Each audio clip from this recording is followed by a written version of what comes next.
ಎಲ್ರಿಗೂ ನಮಸ್ಕಾರ. Welcome to our sister soul YouTube channel. ಅಯ್ಯೋ ಈ ನನ್ನ ಮಕ್ಕಳು ಮತ್ತೆ ಶುರು ಮಾಡಿದ್ರಯ್ಯ. ಇವತ್ತು ನಾವು ಹಾಗಲಕಾಯಿಂದ ಒಂದು ರೆಸಿಪಿ ಮಾಡ್ತಿದ್ದೀವಿ.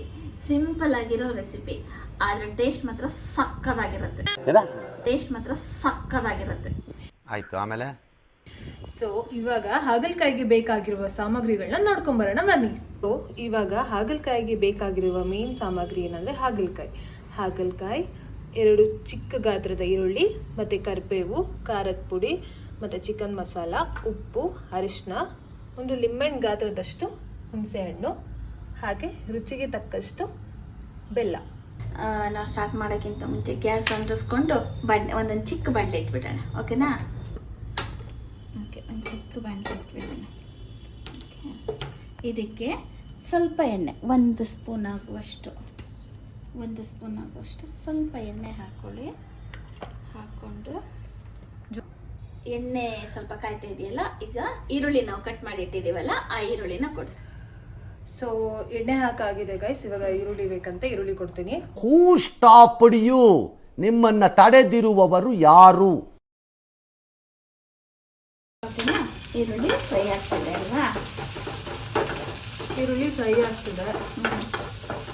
ಏನು ಇಲ್ಲಿ ಯಾಕೆ ಬೀಳ್ತಿದ್ದೀರಾ ಅಂತ ನೋಡ್ತಾ ಇದ್ದೀವಿ. ಅದು ಮಿಸ್ ಆಗಿ ಹಾಕ್ಬೇಕು. ಗೈಸ್, ಇವ್ರು ಅಡ್ಗೆ ಮಾಡಿದ್ರೆ ಕಿಚನ್ ರೂಮ್ ಎಲ್ಲ ಸಿಡಿತಾ ಇರುತ್ತೆ. ಅಲ್ಲೊಂದು ಡಿಸೈನ್, ಇಲ್ಲೊಂದು ಡಿಸೈನ್, ಎಲ್ಲ ಕಡೆ ಒಂದೊಂದು ಡಿಸೈನ್ ಆಗಿರುತ್ತೆ. ಇಲ್ಲ, ಬರೀ ಡೌ ಮಾಡ್ತಾಳೆ. ಬರೀ ಡೌಗಳು. ಹೋದ್ ವಿಡಿಯೋದಲ್ಲಿ ಎಲ್ಲಾದ್ರೂ ಗಬ್ಬಾಗಿತ್ತ? ನಿನ್ ಬಟ್ಟೆ ಒಂದು ಗಬ್ಬಾಗಿತ್ತು. ಬಟ್ಟೆ ಗಬ್ಬಾಗಿತ್ತು ಗೈಸ್, ಬಟ್ಟೆನೂ ಗಬ್ಬಾಗಿತ್ತು, ಪ್ಲಸ್ ಇಲ್ಲಿರೋ ಟೈಲ್ಸ್ ಎಲ್ಲ ಡಿಸೈನ್ ಇಲ್ಲ ಟೈಲ್ಸ್ ಡಿಸೈನ್. ಅದು ಏನ್ ಮಾಡ್ಲಿ, ನಾನು ನಾನ್ ವೆಜ್ ಎಲ್ಲ ಹಂಗಾಗುತ್ತೆ. ನಾನ್ ವೆಜ್ ಅಲ್ಲ ಇದು, ನಾನ್ ವೆಜ್ ಅಲ್ಲ, ಇದಲ್ಲ, ಇದು ಫಿಶ್ ಕರಿಯಲ್ಲಿ ಹಾಗಾಗಿದ್ದು. ಸರಿಲಿ, ನಾನ್ ವೆಜ್ ಮಾಡುವಾಗ ಸಿಡಿಯುತ್ತಂತೆ ಗೈಸ್, ಯೂಶಲಿ ಸಿಡಿಯುತ್ತಂತೆ. ಅಂದ್ರೆ ಯೂಶಲಿ ಅಲ್ಲ, ಅದು ತವಾ ಫ್ರೈ ಮಾಡಿದ್ವಾ, ಅದು ಕುದೀತಿರ್ಬೇಕಾದ್ರೆ ಪಟ ಅಂತ ಸಿಡಿತಾ ಇತ್ತು. ನಾನು ಏನ್ ಮಾಡ್ಲಿ, ಸಿಡಿಬೇಡ ಅಂತ ಹೇಳ. No comments. ಆಯ್ತು ಬಿಡಿ, ಅಡ್ಗೆ ಅಂತ ಮಾಡಿದ್ಮೇಲೆ ಸಿಡಿಯುತ್ತೆ, ಕ್ಲೀನ್ ಮಾಡೋಕ್ಕಾಗಲ್ಲ. ಆಮೇಲೆ ಕ್ಲೀನ್ ಮಾಡ್ಕೋಬೇಕಲ್ಲ. ಜಸ್ಟ್ ಕಿಡಿಂಗ್ ಮಾಡಿದೆ, ಯಾಕಂದ್ರೆ ಕ್ಲೀನ್ ಮಾಡೋಳು ನಾನೇ ಅಲ್ಲ. ನೋಡಿ, ಹೆಲ್ಪೇ ಮಾಡಲ್ಲ ಅನ್ನೋ ತರ ಕೇಳ್ತಾಳೆ. ಸೊ ಇದು ಬ್ರೌನ್ ಆಗಿದೆ ಗೈಸ್, ನೋಡಿ ಚೆನ್ನಾಗಿ ಫ್ರೈ ಆಗಿದೆ. ಸೊ ಇದು ತಣ್ಣಗಾದ್ಮೇಲೆ ಮಿಕ್ಸಿಗೆ ಹಾಕ್ಬೇಕಂತೆ. ಮಿಕ್ಸಿಗೆ ಏನೇನು ಹಾಕಬೇಕು ಅಂತ ಹೇಳ್ತೀವಿ.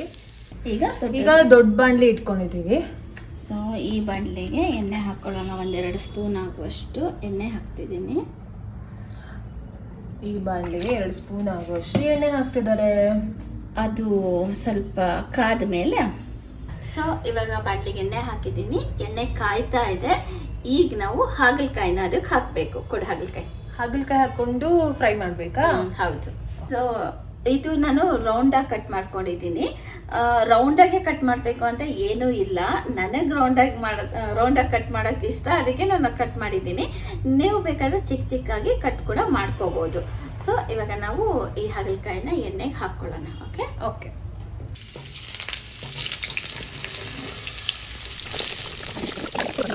ಗ್ರೀನ್ ಇದ್ದಿದ್ದು ಬ್ರೌನ್ ಕಲರ್ ಆಗಬೇಕಂತೆ ಗೈಸ್.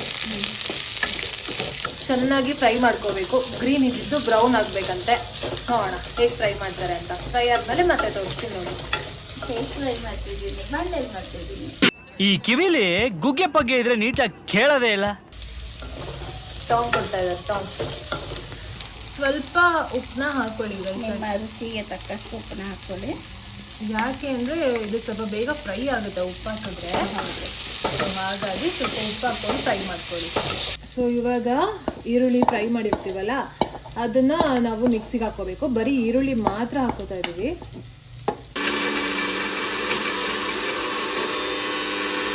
ಸೊ ಈ ಥರ ಆನಿಯನ್ನ ಫುಲ್ಲು ಪೇಸ್ಟ್ ಮಾಡ್ಕೋಬೇಕು ಗ್ರೇವಿಗೆ.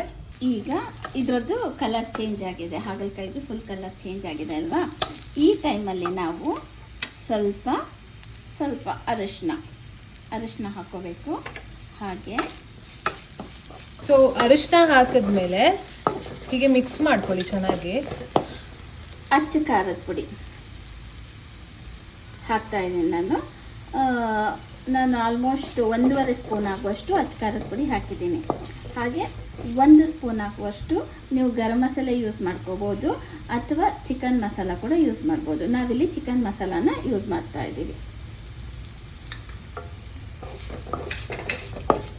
ಅದನ್ನ ಇವಾಗ ನೀಟಾಗಿ ಫ್ರೈ ಮಾಡಬೇಕು. ಇವಾಗ ಮಸಾಲೆ ಎಲ್ಲ ನೀಟಾಗಿ ಫ್ರೈ ಮಾಡೋಣ.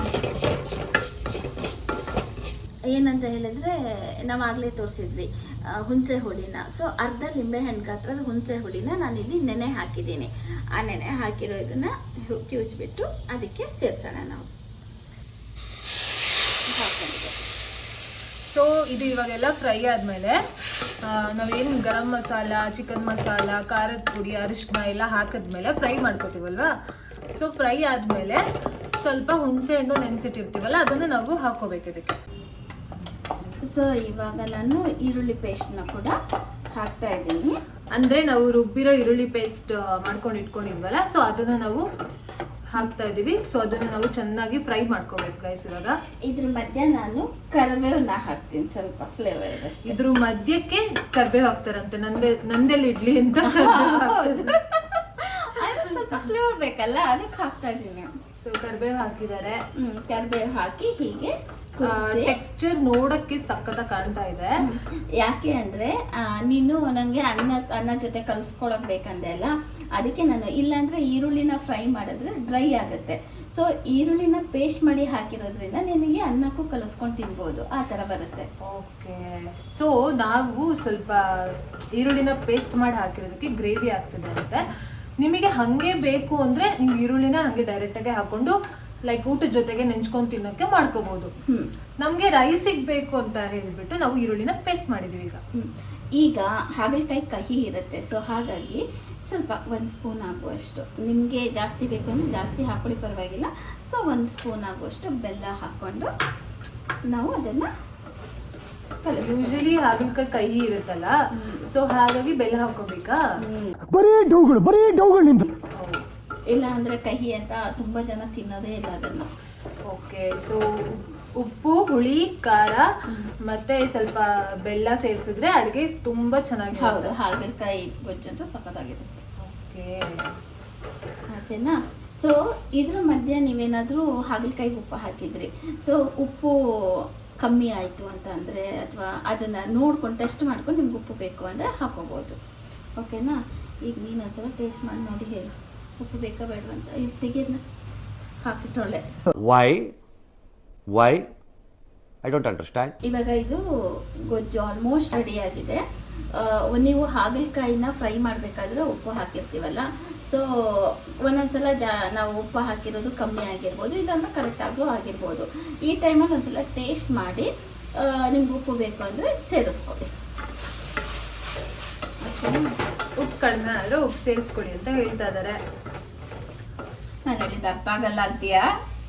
ನಿಮ್ಮ ಅಮ್ಮನ ಪಿಂಡ ಯಾವ ಬೋಳಿ ಮಗನಿಗೆ ಅರ್ಥವಾಗುತ್ತೆ? ಅರ್ಥ ಆಗ್ತಾ ಇಲ್ಲ ಅಲ್ಲ ಗೈಸ್ ನಿಮ್ಗೆ ಅವ್ರು ಹೇಳೋದು? ಇಂಗ್ಲೀಷಲ್ಲಿ ಹೇಳ್ತಿಲ್ಲ ನಾನು, ಅಲ್ಲ ಬೇರೆ ಯಾವುದೋ ಭಾಷೆಯಲ್ಲಿ ಹೇಳ್ತಿಲ್ಲ ನಾನು, ಕನ್ನಡದಲ್ಲೇ ಹೇಳ್ತಾ ಇದ್ದೀನಿ. ಇಷ್ಟೊಂದು ಅವಮಾನ ಮಾಡ್ತಾ ಇದ್ದೀನಿ, ಸಿಕ್ಕಾಬಟ್ಟೆ. ಇರಿಟೇಷನ್ ಕಣ್ರಿ, ಕಳ್ಸಿ ಆಚೆ.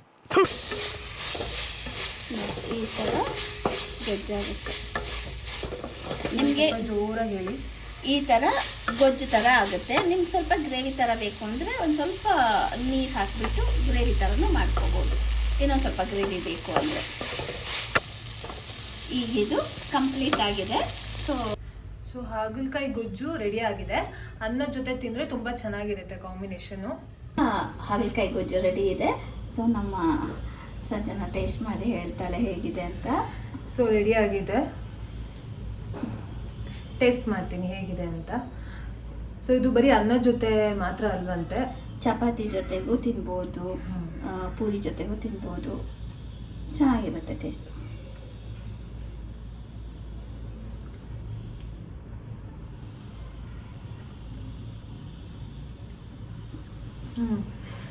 ಹೌದು ಗೈಸ್, ಆಕ್ಚುಲಿ ಸ್ವಲ್ಪ ಹಿಂಗ್ ನೋಡು, ಅದ್ಯಾಕೆ ಹಿಂಗ್ ನೋಡ್ತೀಯ?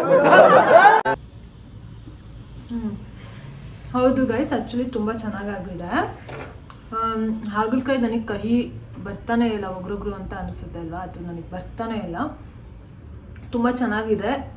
ನೋಡೋಕ್ಕೂ ಚೆನ್ನಾಗಿದೆ, ತಿನ್ನೋಕ್ಕೂ ಚೆನ್ನಾಗಿದೆ. ಮತ್ತೆ ಸಿಂಪಲ್ ರೆಸಿಪಿ. ನೀವು Simple ಮನೆಯಲ್ಲಿ ಏನು ಇಲ್ದಿದ್ದಾಗ ಆರಾಮ್ಸೆ ಇದನ್ನ ಮಾಡ್ಕೋಬಹುದು. ತುಂಬಾ ಸಿಂಪಲ್ ರೆಸಿಪಿ ಇದು.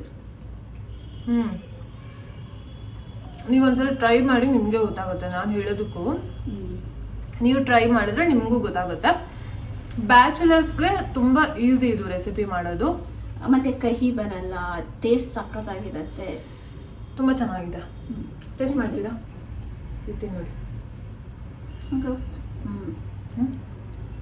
ಪಾಠ ಬಂದಿದೆ. Nice guys. ಸೊ ಇವತ್ತಿನ ರೆಸಿಪಿ ಇದಾಗಿತ್ತು. ನಿಮ್ಗೆ ಇಷ್ಟ ಆದರೆ ನಮ್ಮ ಚಾನಲ್ನ ಸಬ್ಸ್ಕ್ರೈಬ್ ಮಾಡಿ, ಲೈಕ್ ಮಾಡಿ, ಹಾಗೆ ಬೆಲ್ ಬಟನ್ನ ಒತ್ತಿ. ಮರ್ತೋಯ್ತು, ಏನ್ ಮಾಡ್ಲಿ, ಅಡಿಗೆ ಮಧ್ಯೆ ಮರ್ತೇ ಹೋಗುತ್ತೆ ನನಗೆ. ಸೊ ನಮ್ಮ ಸಿಸ್ಟರ್ ಸೋಲ್ ಯೂಟ್ಯೂಬ್ ಚಾನಲ್ನ ಸಬ್ಸ್ಕ್ರೈಬ್ ಮಾಡಿ ಗೈಸ್. ಇನ್ನೂ ಹೊಸ ಹೊಸ ರೆಸಿಪಿ ಜೊತೆಗೆ ನಿಮ್ಮ ಮುಂದೆ ಬರ್ತೀವಿ. ಸೊ ಇವಾಗ ನಾವು ನಮ್ಮ ಹೊಟ್ಟೆ ಹಸಿವಾಗ್ತಿದೆ ತುಂಬಾ. ಸೊ ನಾವ್ ಇವಾಗ ತಿನ್ನಕ್ ಹೋಗ್ತಾ ಇದೀವಿ. ಬಾಯ್ ಬಾಯ್ ಗೈಸ್, ನೆಕ್ಸ್ಟ್ ಎಪಿಸೋಡ್ ಅಲ್ಲಿ ಸಿಗ್ತೀವಿ. ಹಾಗೆ ನೀವು ಮಾಡ್ಕೊಂಡು ಮಾಡಲ್ಲ ಅಂತ ಹೇಳಿದ್ಮೇಲೆ ತಿರ್ಗಾ ಕೇಳಿದ್ನೀನು. ಟೇಸ್ಟ್ ಮಾಡಿ ನಮ್ಗೆ ಕಮೆಂಟ್ ಅಲ್ಲಿ ಹೇಳಿ ಹೇಗ್ ಬಂದಿದೆ ಅಂತ. ಪ್ಲೀಸ್ ಸಬ್ಸ್ಕ್ರೈಬ್ ಮಾಡೋದನ್ನ ಮರಿಬೇಡಿ ದಯವಿಟ್ಟು. ನಮ್ಮಂತ ಹೊಸ ಪ್ರತಿಭೆಗಳನ್ನ ಬೆಳೆಸಿ. ಪ್ರತಿಭೆ. Okay bye bye guys. Okay bye ಬಾಯ್.